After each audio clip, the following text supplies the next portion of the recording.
EU bags special tribunal to prosecute Putin. Trump to maintain 10% tariffs even after trade deals.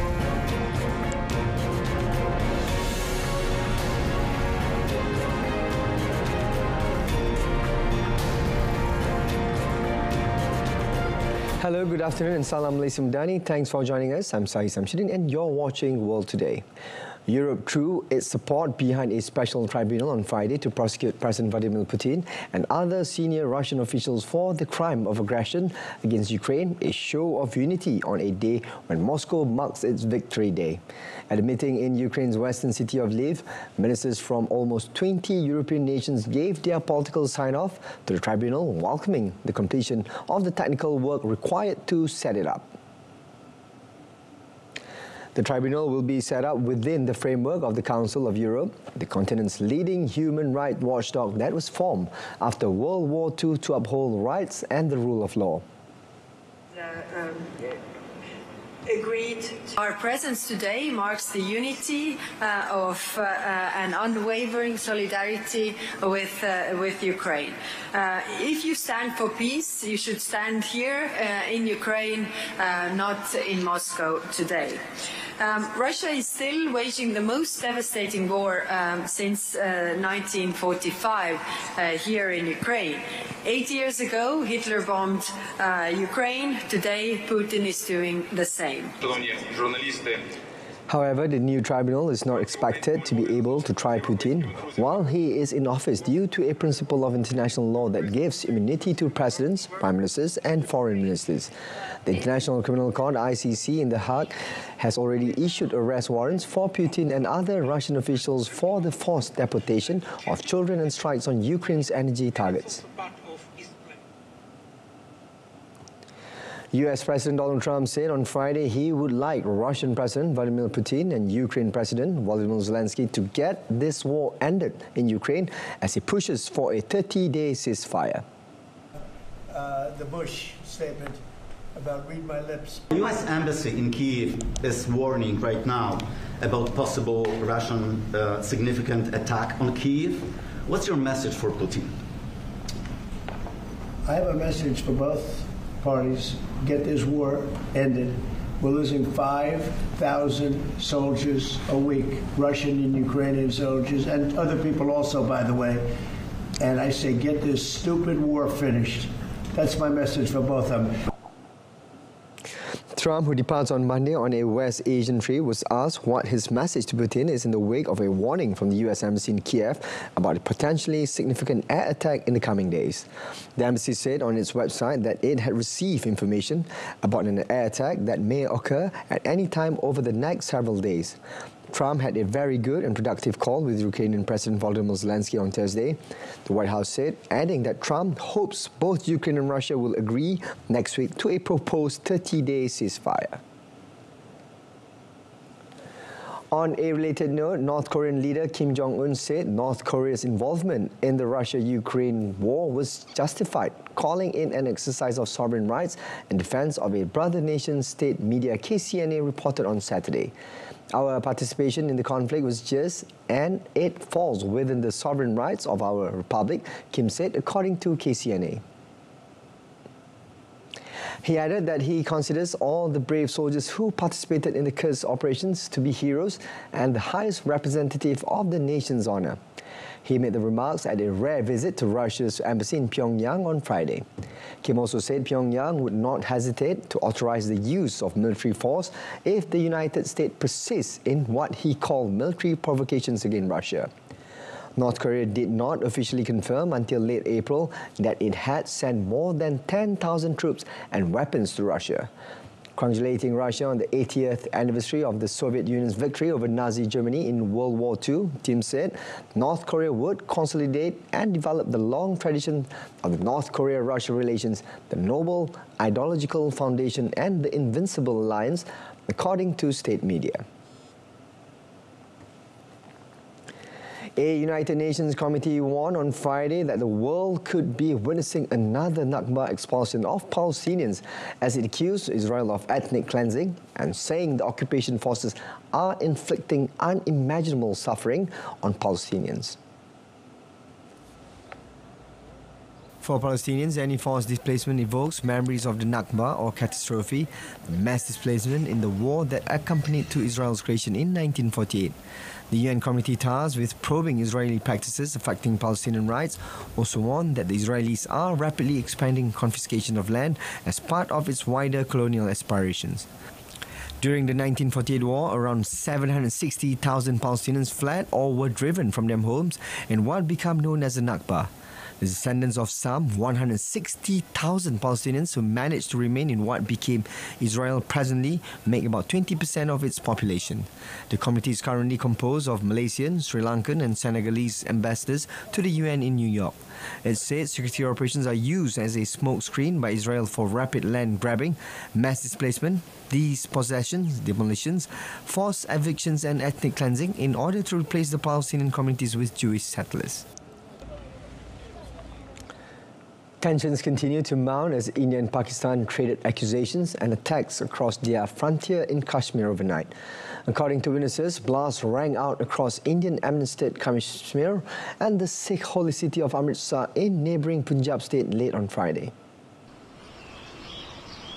Reports said that projectiles and flashes were seen in the night sky above the Indian Kashmir city of Jammu and explosions were heard around Srinagar airport. Indian officials also said a drone strike targeted the city of Ferozepur in Punjab. While India blamed Pakistan, Ahmed Sharif Chowdhury, Pakistan's military spokesman, claimed that India fired ballistic missiles that fell inside Indian territory. 2 explosions were also heard in Pakistan's Rawalpindi in the early hours of Saturday. Early on Friday, New Delhi and Islamabad accused one another of launching drone attacks as well as numerous ceasefire violations over the line of control LOC in the disputed territory. Islamabad had earlier denied attacking Pathankot city in India's Punjab state, Srinagar in the Kashmir Valley, and Rajasthan state as Jaisalmer, saying the accusations were unfounded and politically motivated. Ongoing hostilities have provoked further calls for restraints as the risk of an escalation between the 2 nuclear powers grows.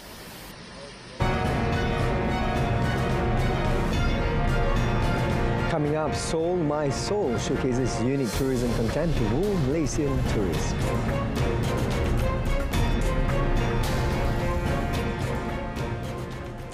US President Donald Trump said on Friday that the United States will maintain a baseline 10% tariff on imports even after trade deals are struck, adding there could be exemptions when countries offer significant trade terms.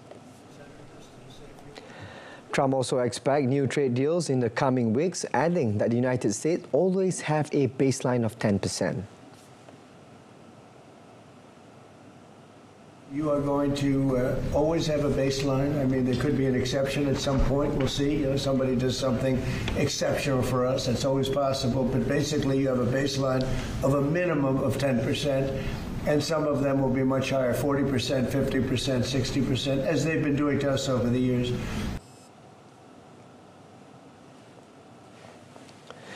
As the U.S. gets ready for deal talks with China, Trump said he gave U.S. Treasury Secretary Scott Bessent a number of how low he can go regarding tariffs.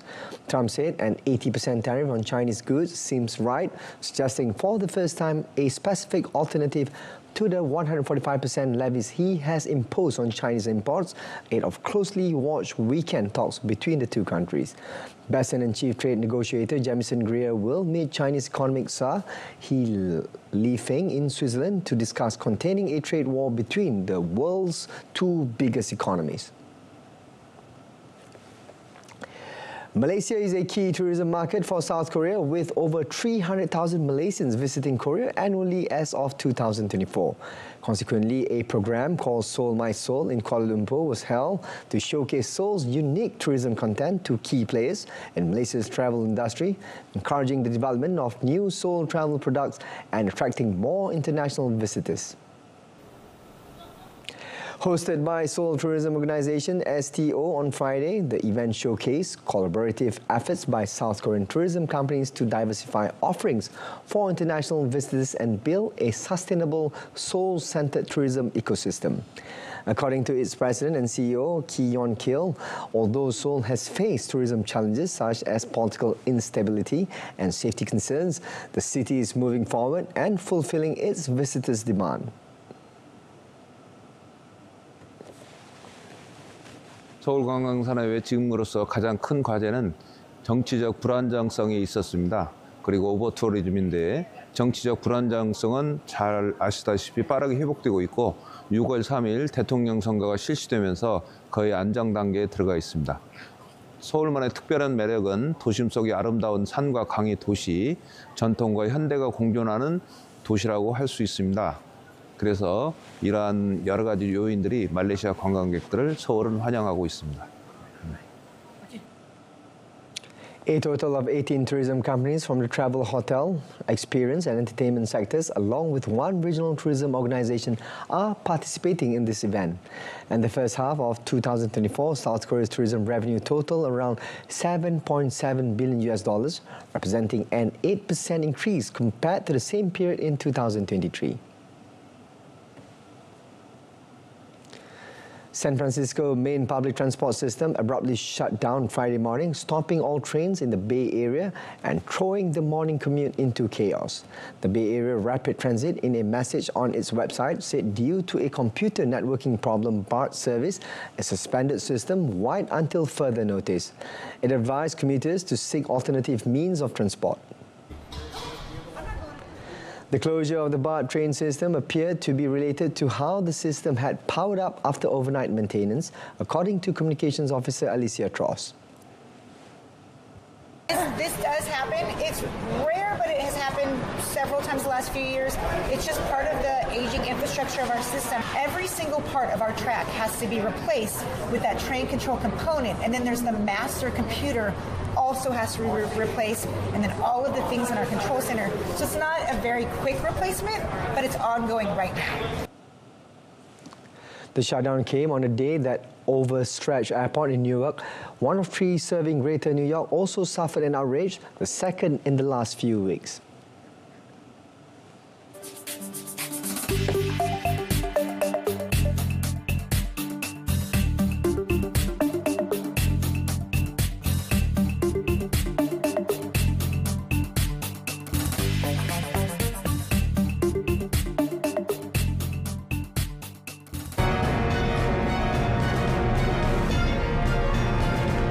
Coming up in sports, Patterson wins sprint finish in Giro d'Italia opener.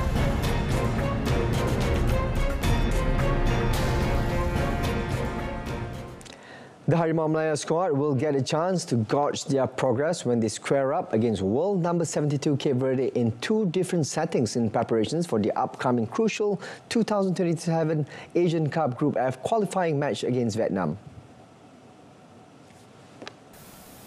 The first match between Malaysia and Cape Verde will be classified as a Tier 1 international friendly at the Kuala Lumpur Football Stadium in Cheras on 29th of May. The second meeting will see them play behind closed door in the form of a training match at the National Stadium in Bukit Jalil on 3rd June. These two matches are part of Harimau Malaya's preparations ahead of the second Group F match in the 2027 Asian Cup qualifiers against Vietnam at the National Stadium on 10th June. The Harimau Malaya, under the guidance of head coach Peter Klamowski, are currently ranked 131st in the world, while Vietnam are ranked 109th. Meanwhile, FAM said the tickets for the national team's match against Cape Verde and Vietnam can be purchased online via the www.tickethotline.com.my website from Monday from 10 a.m. onwards. The Women's World Cup will be expanded from 32 to 48 teams from the 2033 edition onwards after World Soccer's governing body FIFA said its council approved the proposal at a virtual meeting on Friday. The 48-team World Cup will adopt a 12-group format, increasing the total number of matches from 64 to 104, the same as the expanded Men's World Cup in 2026, and extending the tournament by 1 week. The 2027 Women's World Cup, which will be held in Brazil, will have 32 teams. The 2023 edition in Australia and New Zealand was the first to have 32 teams, up from 24 in the 2019 tournament hosted by France. The 2026 Men's World Cup, which will be co-hosted by the United States, Canada and Mexico, will be the first to have 48 teams. The Men's World Cup had 32 teams since the 1998 edition until the last tournament in Qatar in 2022.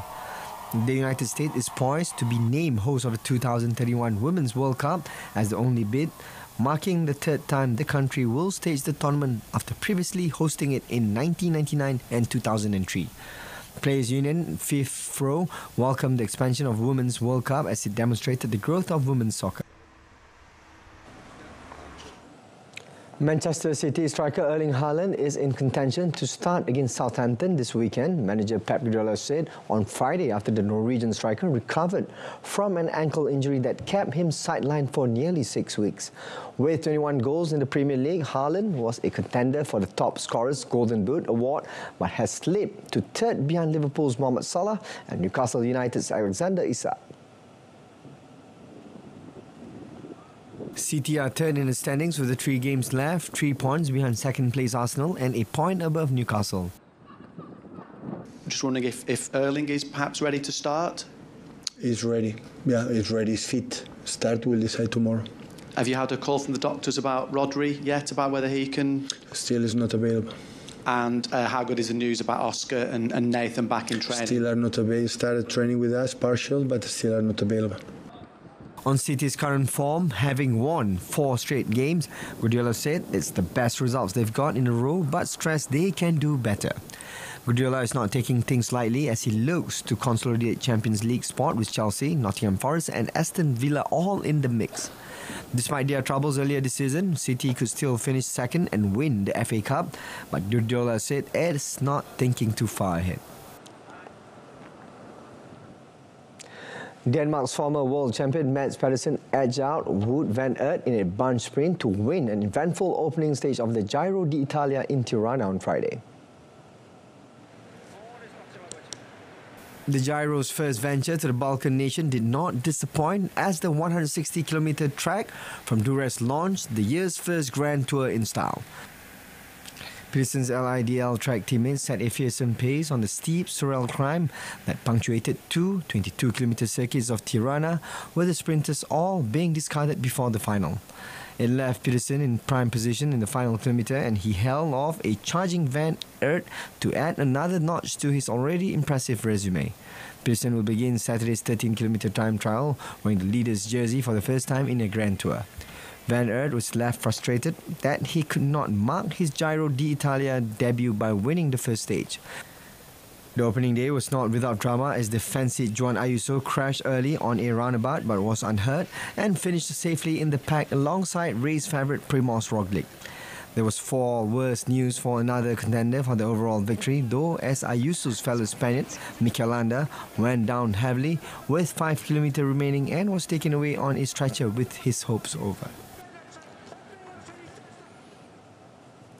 Defending champion Alexander Zverev has sent a clear message to his rivals in Rome, putting on a dominant display to crush Argentina's Ugo Carbelli 6-2, 6-1 in just 66 minutes.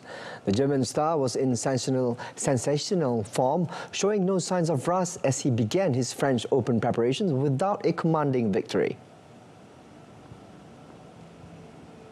From the first point, Zverev exuded confidence, overwhelming Carbelli with his powerful serves and precise ground strokes. The Argentine had no answers to Zverev's aggressive play, and despite a few brief moments of resistance, the match was effectively decided early. Zverev broke Carbelli twice in both sets, taking control and never looking back.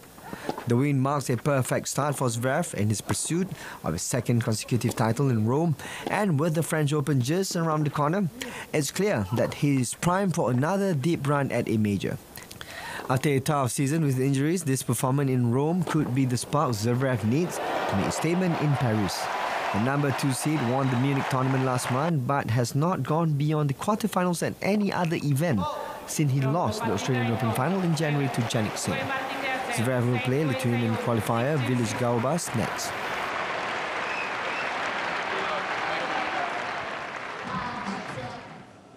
In the women's draw, world number 1 Aryna Sabalenka cruised into the third round of the Italian Open with a 6-2, 6-2 victory against Anastasia Potapova on Friday. Sabalenka stretched her winning streak to 7 matches with her record on clay this year now 9-1, highlighted by last week's title in Madrid. Though her main takeaway from the match had been how she had needed to adjust to completely different conditions in Rome, where the ball doesn't bounce as high as in Madrid, Sabalenka's performance had been a smooth one. She landed 70% of her first serves, won 80% of those points and struck 18 winners. In the next round, she'll face a player who's also known for skill on that shot, number 31 seed Sofia Kenin, who advanced 6-3, 6-love past Anastasia Pavlyuchenkova.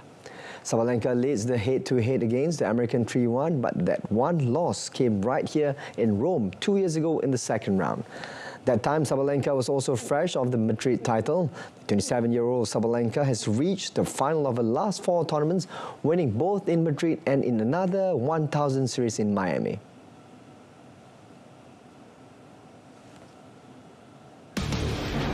Super GT 2025 Series dengan 8 siaran langsung perlumbaan. Pusingan 1, 13 April dibawakan dari Litar Okayama International Circuit. Pusingan 2, 4 Mei dibawakan dari Litar Fuji Speedway. Pusingan 3, 28 Jun dibawakan dari Litar Sepang. Pusingan 4, 3 Ogos. Pusingan 5, 24 Ogos dibawakan dari Litar Fuji Speedway. Pusingan 6, 21 September dibawakan dari Litar Sportsland Sugo. Pusingan 7, 19 Oktober dibawakan dari Litar Autopolis. Dan pusingan 8, 2 November dibawakan dari Litar Mobility Resort Montegi di saluran Sukan RTM. Juga secara penstreaman langsung di RTM Click.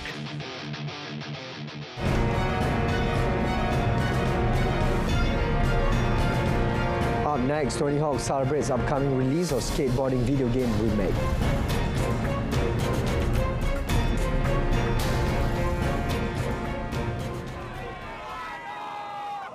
Cosplayers in Peru dressed up as their favorite fantasy, film and science fiction characters as they paraded through the annual Comic Day Festival 2025 in the capital city of Lima. The festival offers a unique opportunity for fans across Peru to be seen and to interact through the love for comic books and shows, in addition to exploring the latest comics and films. Fans dressed as their favorite characters from Star Wars, Spider-Man or Dungeons & Dragons toured the fair and posed for cameras to show off their best costumes. Lo que simboliza para mí el cosplay es el arte de interpretar.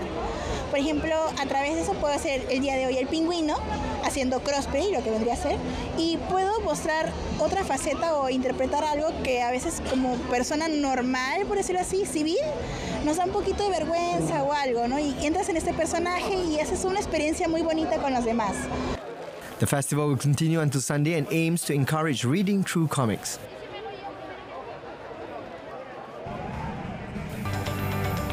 Tony Hawk's Pro Skater 3 Plus 4 is quickly nearing its 11 July release date, and to celebrate the upcoming launch, skaters, musicians, developers and the media were invited to the El Rey Theatre in Los Angeles for the THPS Fest, an evening of gaming, deep dives with skaters in the game and performances by 4 of the artists featured on the Tony Hawk's Pro Skater 3 Plus 4 in-game soundtrack.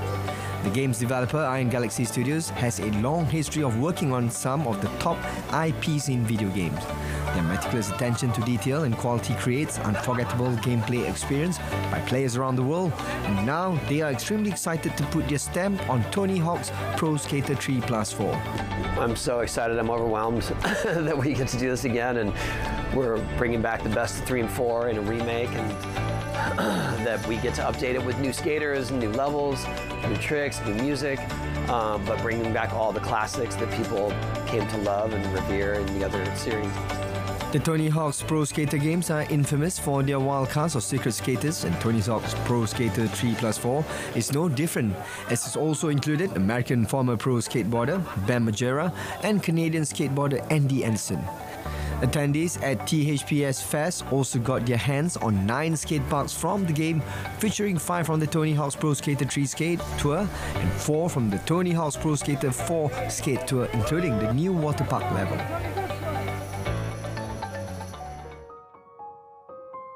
Threatened by armed conflict, volcanic activity and rampant deforestation, Africa's oldest national park is turning to a new product to raise its profile and boost conservation efforts: chocolate gorillas. Virunga National Park in war-ravaged eastern Congo is marking its 100th anniversary this month by producing 25,000 handcrafted treats at a nearby chocolate factory to be sold in Europe, including Belgium, Congo's former colonial power. Spanning more than 3,000 square miles, Virunga is home to many of the world's last mountain gorillas, yet much of the park is under rebel control and fighting has accelerated forest loss. Cocoa for the chocolate gorillas comes from farms created at the periphery of the park, part of a push to promote agricultural and industrial activities in the area, so residents do not turn to logging and poaching. The chocolate factory is located 5 kilometers outside the park. Profits from sales of the chocolates are meant to be reinvested in nearby communities.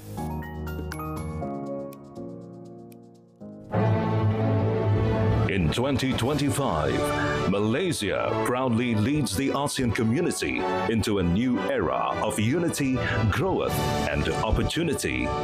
Together with 10 Southeast Asian nations, Malaysia is driving progress in trade, innovation, sustainability, and tourism. Explore the best of Malaysia, from its stunning landscapes to its rich cultural heritage. Be part of global events, business summits, and exciting festivals throughout the year. Join us in 2025. Discover new connections, celebrate unity, and experience the future of Southeast Asia. ASEAN Malaysia 2025. Together, we rise. Selamat Hari Ibu pada semua ibu di Malaysia dan di mana saja anda berada. Ibu merupakan insan terpenting dalam hidup kita semua. Doa ibu tiada hijabnya dan kata-kata ibu adalah ibu. Bahagiakan mereka, sempurnakan hajat mereka sebaiknya, dan pada yang telah kehilangan ibu, titipkan doa pada mereka.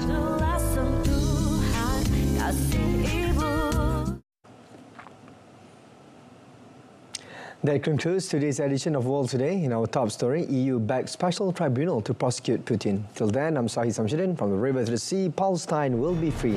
Thank you for watching.